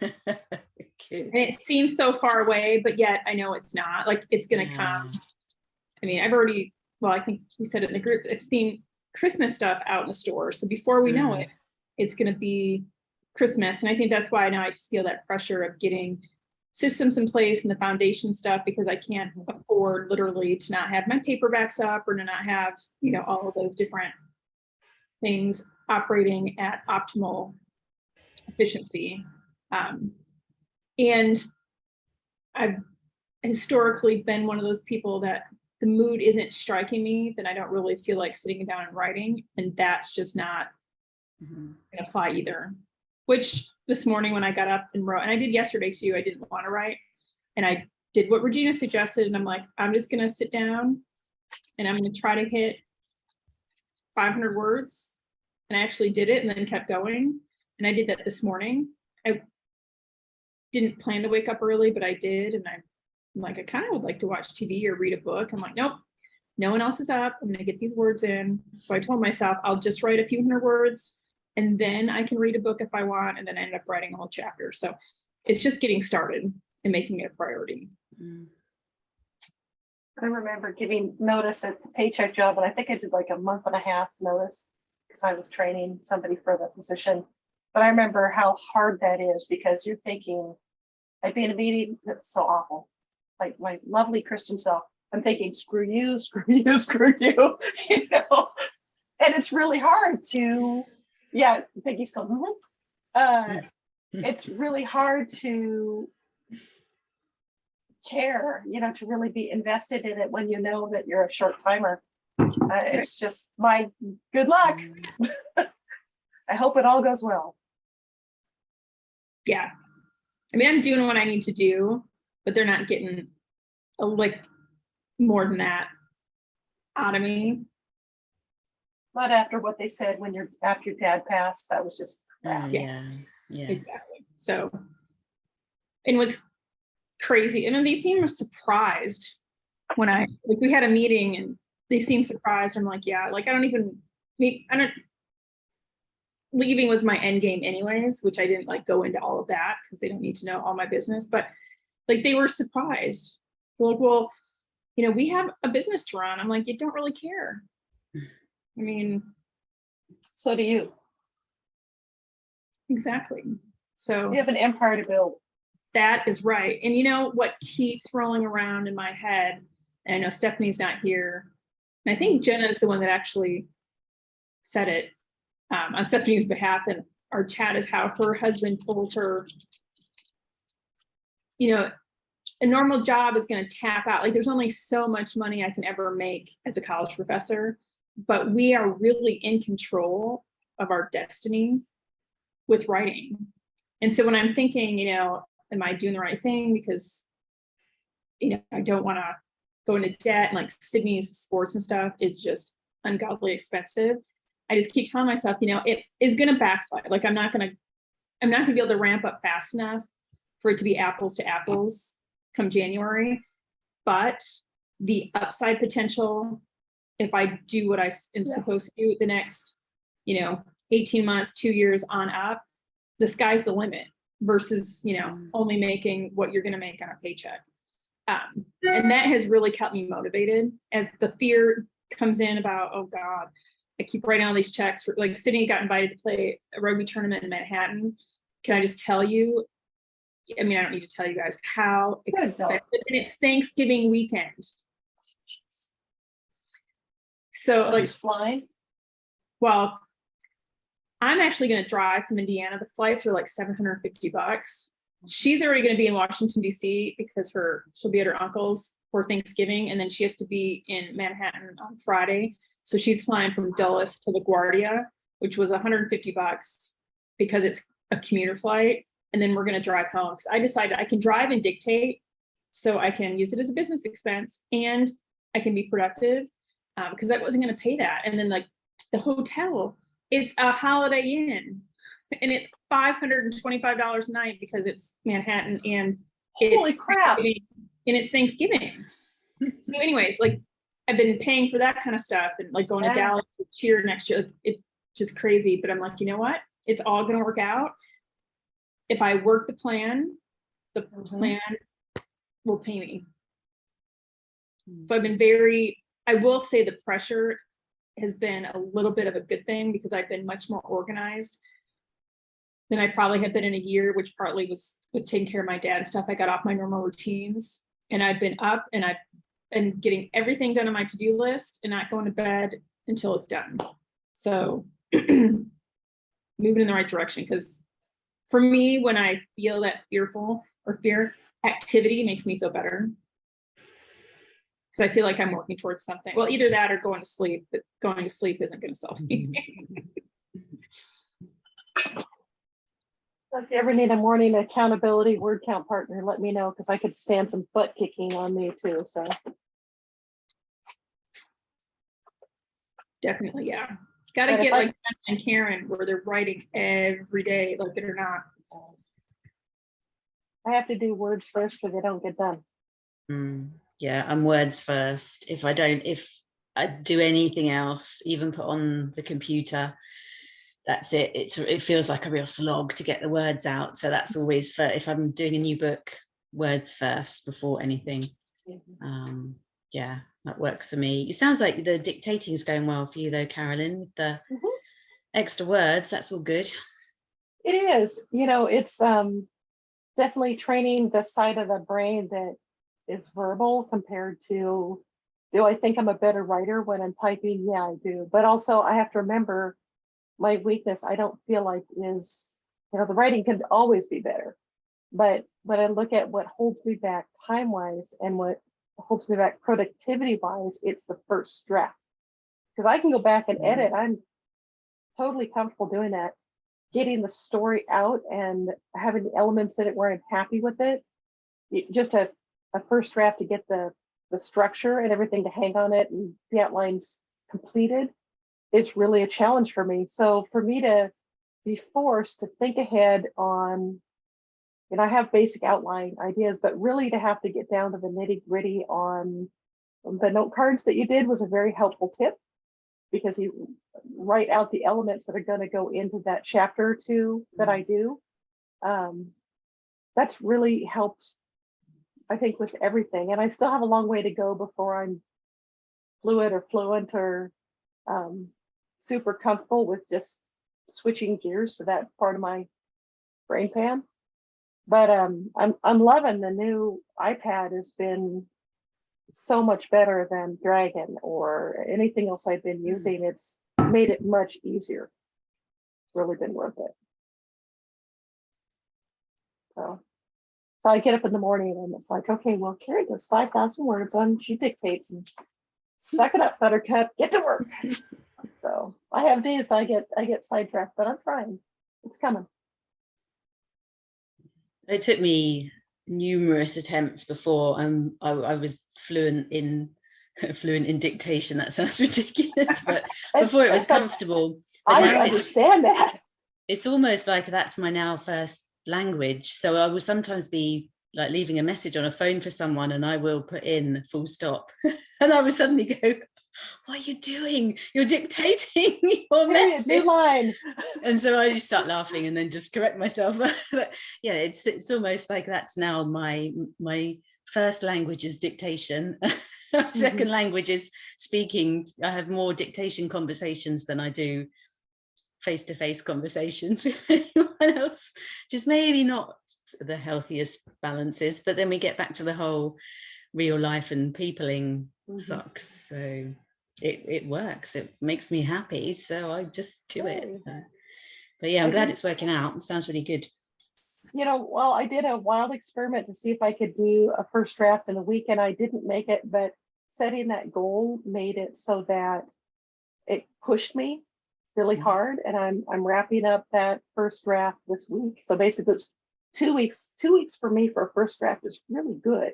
You know, I'm going to go back and I check to make sure the elements or the red herrings are there and things like that. So I don't know, I'm hopeful. And I did it on a pen name that's a cozy pen name that's never been used before. So I don't have that paralyzing expectation of, in the author community, you know, people know me as Carolyn. If I'm, whatever I'm doing, I'm always Carolyn. If I go to a conference or I'm in a group or whatever. So to be able to have it where in my neighborhood, there's 1,300 people in my little kind of village neighborhood here. And I mean, I did a presentation and I outed my pen name there, and I have people all the time come up and go, I read your books, and the thought of my neighbors and stuff, because I know them, I see them all the time. It's very paralyzing.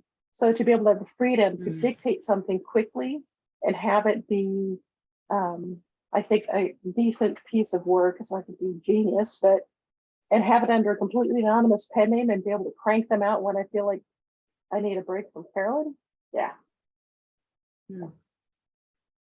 And also, I like the idea sometimes of Carolyn's made some mistakes in the past. You know, she has covers that need to be redone and blurbs that need to be consistent, and you know, some other things there where the editing, I went through a period of depression with some things where the books weren't what they should be, and I can do a new pen name and it's a fresh start where I know how to market it. I know how to, you know, have the website and stuff like that. So I mean, maybe it's not a good thing for everybody because it does siphon away that time I'd be using on Carolyn, but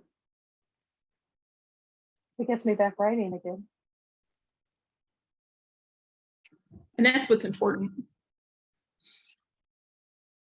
All That's about all. the Taladala.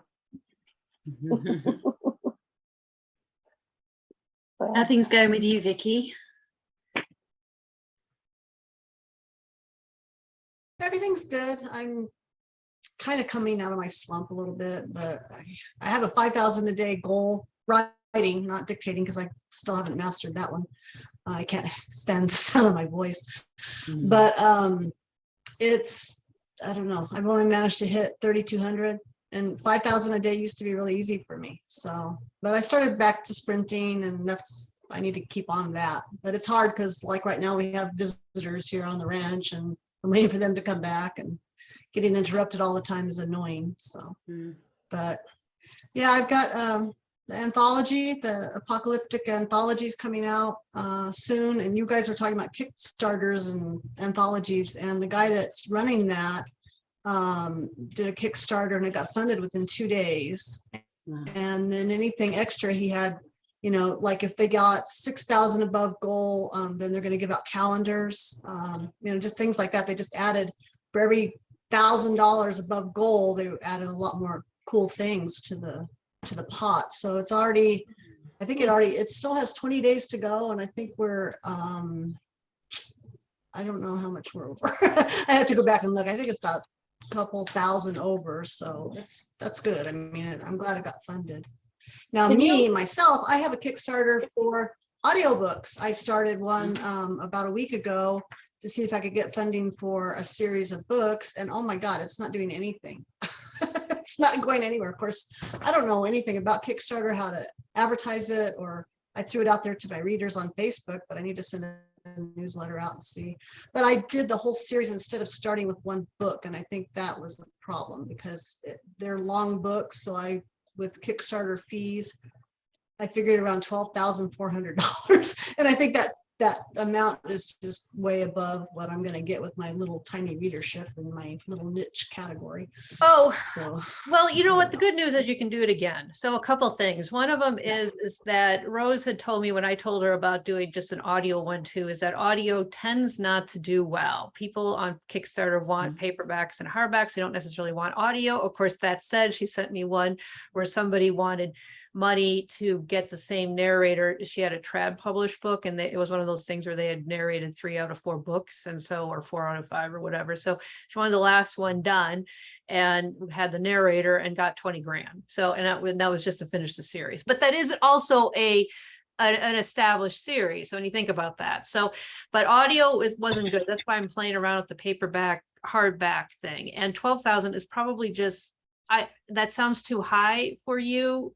I mean, it's not too high because I saw somebody do a 20,000 one, but and funded it, but it was an exclusive paperback or hardback with foil covers and Wow. graphics inside. It was what they wanted. I don't think they want.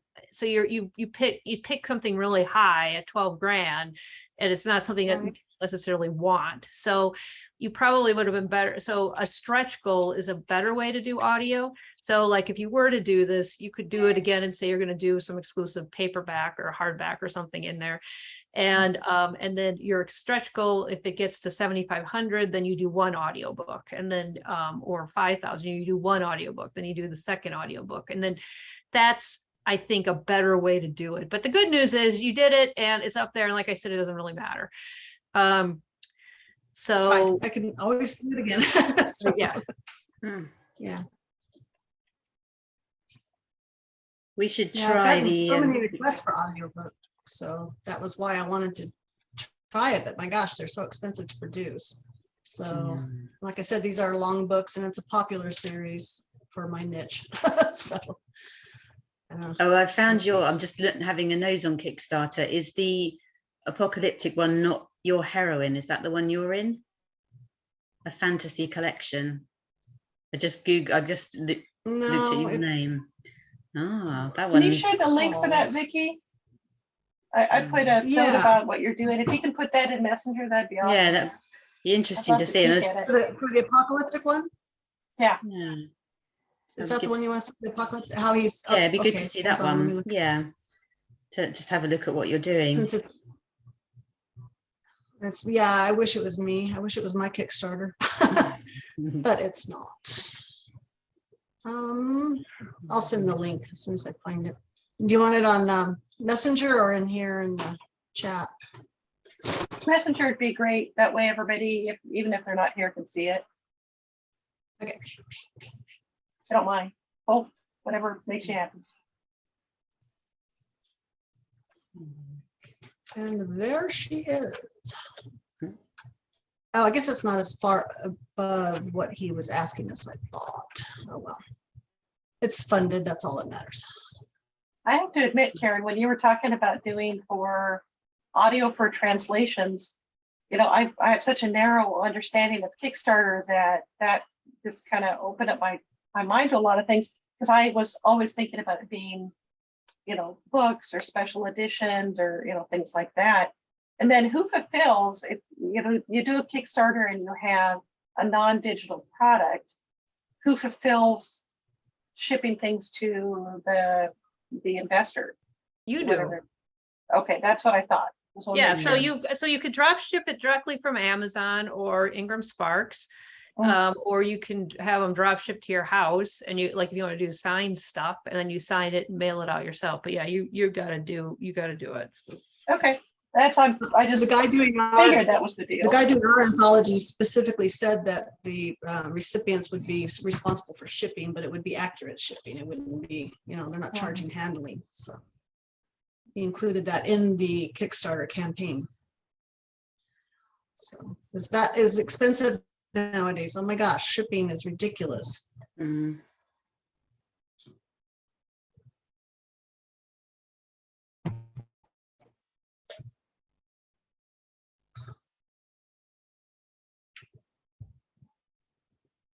That's very interesting. Love the cover. Yeah, he did the artwork. Hmm. He's a Schuster. I'm not sure if he's related to the publisher or not, but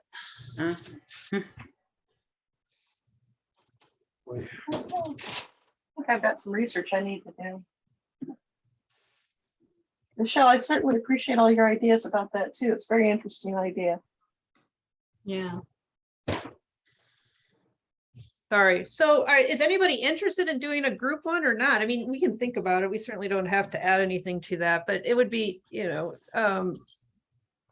we don't have to do it anytime soon. So, but I think it would be an interesting thing, especially, and I'm almost wondering, all right, so here's one thing to think about. I'm probably going to do my, but if we were thinking about doing a group one, what might be interesting is maybe we do a Christmas one, and maybe we plan it for July, and maybe we start promoting it in June, and then we do a Christmas in July, and then we'll talk about they'll fulfill it so they actually get it in the Christmas season. So that, I know when that paranormal romance one, it was like some sort of summer solstice weird sex crap with demons and cannibalism and I don't know, a lot of sex, but they released it on summer solstice. So what was that, June 20th or whatever? So so that's what they did. So they planned it that way. But because we've got the Christmas in July and Christmas, if this was of interest, it might be interesting to think about us doing something, and that gives us plenty of time to do it and launching it, and we could do the Kickstarter throughout the month of July. And then they'd fulfill it for Christmas. That would be a nice Kickstarter for people. But if nobody's interested, then that's fine too. It's no pressure. I'm interested. I'm not trying to pressure either way. I will definitely do a Kickstarter at some point. I haven't quite figured out where, but yeah, I feel like, a lot of us have good, pulling together and bringing people in. I think it could be a great thing. So. How do you divide funding up if you have multiple people in the project? Well, the way Rose did it, so this is she took 30% off the top for her administrative stuff, and then divided everything else equally. So 30% might be a little high. I wasn't gonna, she had taken the class, she'd done all this, and quite honestly, I looked at this kind of as a way to learn from her, so I didn't care. So, but I would say that would probably be it, whoever does it. And I probably will have run one by then, so I could run it through mine, and maybe I just do it, I mean, I don't think 10%, and then split the rest. So it would go, so Kickstarter takes 10%. It's roughly 10%. Kickstarter's got 5% of their fees, and then credit card fees are on top of that. So it's roughly 10-11%. So 10-11% of whatever it is going to be off the top regardless. And then we've obviously got things like creating paperback books, and so there's going to be some print costs and shipping costs, so there will be costs. And so we take all that off, and then whoever gets it, the money can just take a small fee. I think a small fee is fine because you are screwing around with it, and then just send the money to everybody. So you do that through PayPal, just split the rest of the money equally, PayPal or bank transfers, whatever's easiest. I'm up for it. Yeah, I'm interested. It's certainly something I'll look into myself, but yeah, group thing could be good, just because we could bring in some of our newsletter readers, but then there's obviously the new audience on Kickstarter to experiment with as well, and see how we can engage with them and get their interest too. Lena says she's in. Oh, good. Yeah. So I just think it would be fun. And I think we could figure it, especially after watching this one thing done, I think we could tweak it a little bit. So it's a little closer. And then if somebody like Jenna or Regina, who's more graphically, they're in, maybe they can donate some graphic stuff. And yeah, I think it would just be, I think it would be great. And then, like I said, we can all get our story back. It's just exclusive to Kickstarter for maybe 6 months or something. And then we can all get our story back and then do whatever. So yeah. It'd be interesting too, the donate stuff. timing, because we're going to be gearing up for the American election, which is going to be just That's mostly. that's fist fight. 2023, not 2024. Oh, no, actually, I'm sorry. I'm thinking for this year. You're right. Yeah, we're not gearing up for anything next year. Next year it's to come Thank before. God. I'm tired of people being bitchy to each other. Yeah, that's not going to change anytime I'm sick soon. of the stupid commercials. Where's the mute button? Hit the mute button. I know. So, okay, well, never Sick mind. of- I was just thinking anything we could do to give people a break, that's where my brain went. But, Well, I would give them a break anyway, so there's that. Yes. yeah. It'd be fun to do, though. If you're doing Christmas in July, there'd be some fun side things, Christmas themed, that'd be fun to do. See, I think so too. And like we could even have I think there could be so many fun things, like maybe, we'd have art, with like Christmas art, or have some of our characters. I think I see a lot of possibility. Book or audio to go with it if we paid for that, Right. Even if it's Google AI. I don't know. Yeah, there could be a lot of really Spitballing. fun stuff. Well, let's get back together and talk about that again. I'm intrigued. Yeah, I am too, because it does seem like some of the really big ones, they do like exclusive and they do like anthologies. So it's just a matter of bundling it up in such a way that it's not, that it's not overwhelming. The print cost isn't overwhelming. So. Well, Are you also, talking full length books or? No, I'm thinking something shorter, like 15,000 to 25,000. No more than 25,000 or you're kicked out of the program. Do not go over that word limit that they told you was the original one, and then they changed their minds. Me and Lana have both snuck in longer books in that promo. good girl. But They Oh, changed. you're so what they naughty. said. Yeah. I Do you have a wasn't witch gonna- hiding in it You're too? on the naughty list. I wasn't gonna- Apocalypse Rule anthology rebels. wasted between Wipe 3 and the 5. Karen and I don't play by the rules. I was a bit annoyed by that, and you wouldn't know to look at me, but I was pretty miffed by the fact that it was definitely that up to 45,000, and then it was. changed, and there I was a have an big email. hoo-ha, and I just thought, oh, this is ridiculous. It's not going to cause anyone any trouble to have a couple of slightly longer books in this promo. And so I checked Lana's, she checked mine, we sent them in and approved them, and there we go. Happy days. Yes. What Oh, a I didn't load know of nonsense. it was longer. I thought it was just fine. I didn't count words. Bob's your uncle. I was so engrossed in the story, I wasn't counting the I can words. count. So, I yeah. had no idea it was that long. Just like the witch hiding in the closet, so where everything takes place is redemption, and it's not even really parent light, but the idea of it is in 1888 all the adults disappeared. So I kind of was doing sort of a Roanoke playoff, and nobody knows whatever happened to the adults, but all these weird disappearances still happen, but everything is pretty logical. But I always like to describe the world. Well, Rose, who was also my partner reading it, says, I think you should take that out because they are so paranoid about paranormal. So I had to take out my little description.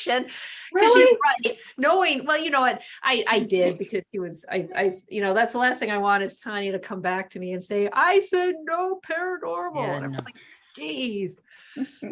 Well, I think one of the things that would be positive for us is the Krakens and the people we would invite to be part of a Kickstarter have established backlists. We have established newsletters. It's not like we're somebody new who's coming in and saying, Right.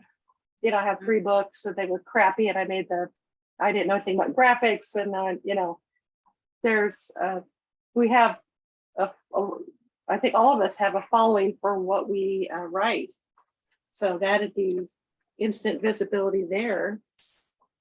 Right, there's those things I'm like for. Yeah, I agree. Okay, well, we've been going for almost 2 hours, people. I'm gonna have to get rolling here. Any other thoughts Still have top of your words. head? Yeah, I gotta go too. So I like it that Karen says we are not people. That made me incredibly happy. I don't do people well. I have lots of dogs. I don't need people. Yeah, I'm surrounded This is by our newest one right cats. here. He Yeah, adopted us. dogs and cats. I saw We your have little cats guy in the too. background. There's one That laying one on the came- laptop, so he's trying to That guy switch me just off. walked onto the ranch one day, and it took us a little while to figure out where he belonged. And the other rancher, he's 5 miles away, came to get him. And the next storm, here he comes again, because he gets to be Oh. inside here, and he was an outside dog there, and he's terrified of storms. So after 5 times during monsoon season, the guy's like, "Why don't you just keep him?" I'm like, cool. So he's a very happy couch dog. He looks so happy, He's like a lovely. couch potato. I would totally name him Yeah. Peter or something. We're finally getting some weight on him. He was skin and bones when we got him. So ranchers Oh. around here don't treat their animals very well. Ours are very fat. I probably treat them too well. They're a little overweight. Yeah. Oh, Yeah. there's your pity. Isn't she cute? Yes, it's my pity. Hang on. He's doing so good. Wow, Petunia. All right. You're so good, girl. Most of the time, except for when she's running. She got scared yesterday Yeah. because she got in her daddy's way and she did a submissive pee and she really needed to pee. It was just like, oh, really? Oh, geez. Aw. It's like, we've done cart you. She got scared. Sometimes she gets a little scared in that times. And she loves him and they get along great together, but she got scared. There you go. Yeah, we have several that are like that. It's not the big dogs. The little dogs are not afraid of anything, but the big dogs are afraid of. Two of them are afraid of everything. I think she was beaten with a broom is what I think, or some sort of pole. Oh, So no. Yeah, 2 of our rescues were definitely fly swatters, brooms, anything I have in my hand like that. It took Oh. them a long time to get over that. So certain and sort of, still, even now, they'll clinchy sometimes. wow. So I'm like, just tell me who it was, because I'd like to go visit them. With Give your them a taste own of Yeah. medicine. yeah. Yeah, I thought about that. There's a place that's, white trash heaven that's about 1.5 miles away and they have all sorts of dogs that look pretty similar to roaming around. I'm just thinking, I wonder if, she could have, we think she was done because she was a breeder, but what are the odds that maybe she just said, I can get out and I'm leaving. So I don't know. Yeah, like our guy that just walked off. That's what he did. So Well, I'm Another going to go place. ahead and close this down then, if that's okay. And then if you have any chat, we can talk on Messenger, and I'll probably schedule something for another 2 weeks out. Is this working for you guys? Yeah. Yeah, it works good. Okay. All right. yeah. All right. Have a well, good weekend, everybody, everyone. You Yep. too. Talk to you later. Bye.